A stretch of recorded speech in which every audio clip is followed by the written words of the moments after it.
you see certain people try to do what we've done, and they get hurt really bad because they don't have the skill. So it's like, it's knowing what you can and what you can't do. A lot of kids think like, oh, if I do this jump, I'm going to get famous. Where it's like, if you do this jump and you don't have the skill, you could die, like straight up. And I've seen it happen.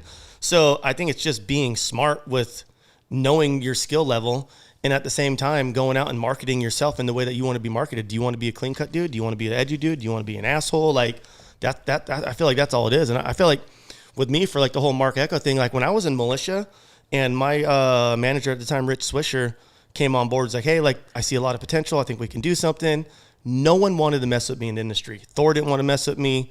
Like no energy drinks wanted to mess with me because I was who I was. Twitch, dude, I was rough around the Twitch. edges. I was knocking over Red Bull fridges. I was getting in fights at events. I was throwing rocks at judges, telling everyone to fuck off. For those listening, physically, literally knocking over fridges with drinks flying all over the place. And there's a time and a place for all that shit. There is. I mean, so. But at the same time, I feel like that made me who I am today. Like I want to take any of that back.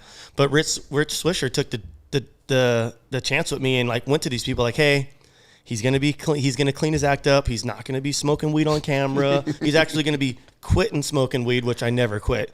He's like, he's quit. Everyone in the industry, he quit smoking weed. And I was like, I quit smoking weed. But there's a time and a place to do that and to show people it or not show people it.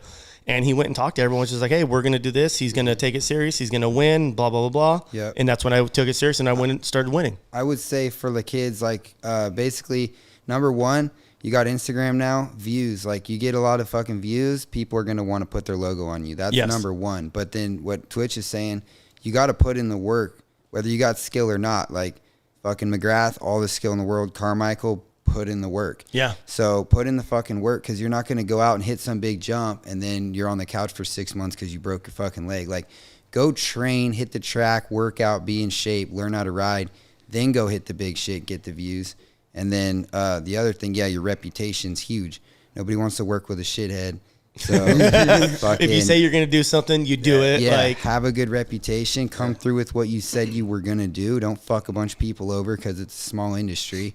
And then I think it's like get a manager if you want to get your shit. Well, right, and like you said too, like get your Instagram going, get your TikTok going, get a YouTube page going. I see a lot of dudes that are dope that don't even have a YouTube, but it's hard. You know how hard it is being consistent and having footage all the time. Like that's why like people are always like, hey, do another upload. I'm like, I'll never force content. I'm like, if I have something cool going on, I'll film it. But if I'm doing the same shit every day, I'm not going to film it and bore you guys. Yep.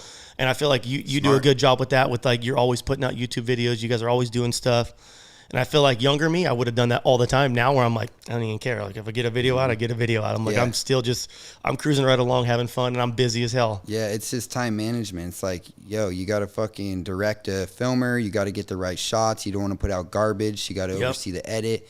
You got to make sure that the product is on par with what you want it to be before it hits the web. And then doing that every week is cool. Like I could do that in the wintertime, but then summer, it's like, dude, fucking, I don't want to look at nobody. I don't want to direct anybody. I just want to go hit my quarter pipe, get in shape, eat right, and fucking show up ready. So I put all that on hold. So you probably won't see me post shit on YouTube. There's a time and a place. Like you got to work your ass off. And the same thing with like the marketing thing is like, if you're trying to blow up a brand and it's your own stuff, anytime you're posting on your videos, on your Instagram or your YouTube, make sure you're wearing the product that you're trying to push. Like it's a no-brainer.